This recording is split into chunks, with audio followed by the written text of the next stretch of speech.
তোমরা অনেকেই বলো যে ঘোরা ছাড়া মনে হয় আমার কোনো কাজ নেই। ওটাই মনে হয় সত্যি যে আমার ঘোরা ছাড়া কোনো কাজ নেই। তো যাই হোক, এই যে সকাল সকাল চলে এসেছি স্টেশনে।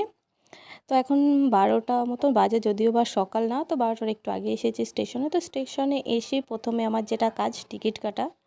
তো এই যে টিকিট কেটে নিলাম, আর টিকিট কাটার পরে আমাকে দেখো টাকাও মানে 1 টাকা হয়তো খুচরো ছিল না, তো আমাকে একটা লজেন্স দিল। তো যাই হোক, এই যে টিকিটটা নিয়ে আর এই যে টাকাটা নিয়ে আমি চলে আসলাম স্টেশনের দিকে। আর তারপরে একটু পরে চলে আসলো ট্রেন, আর আমি উঠে পড়েছি ট্রেনে। আর হ্যাঁ, তোমাদের তো বলাই হয়নি আমি কোথায় যাচ্ছি। তো আমি এখন যাব বগুড়াতে। তো আমার যাওয়ার জায়গা কিন্তু মনে হয় একটাই, তো বগুড়া ছাড়া হয়তো আমি আর কোথাওই যাই না। তো যাই হোক, সকাল সকাল চলে আসলাম বগুড়াতে। আর বাইরেতে দেখতে কিন্তু বেশ ভালো লাগছিলো, যদিও আজকে মেঘলা মেঘলা ওয়েদার ছিল। আর এই যে আমি যেই ট্রেনটা থেকে নামলাম, আর এই জায়গাটায় না অনেক ভিড় হয়। তো যাই হোক, ট্রেনটা ওখান থেকে চলে গেল, আর আমিও ওভারব্রিজ পার হয়ে চলে আসলাম মার্কেটের ভেতরে। তো আরেকটু কাজ ছিল, তো সেই কাজটা করে আসলাম মার্কেটের ভেতরে।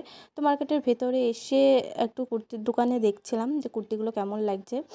আর এই সাইডে তোমরা বলো যে তোমাদের কোন কুর্তিটা পছন্দ হয়েছে আর আমি কোন কুর্তিটা নিয়েছি, তো তোমরা কমেন্ট করে জানিও।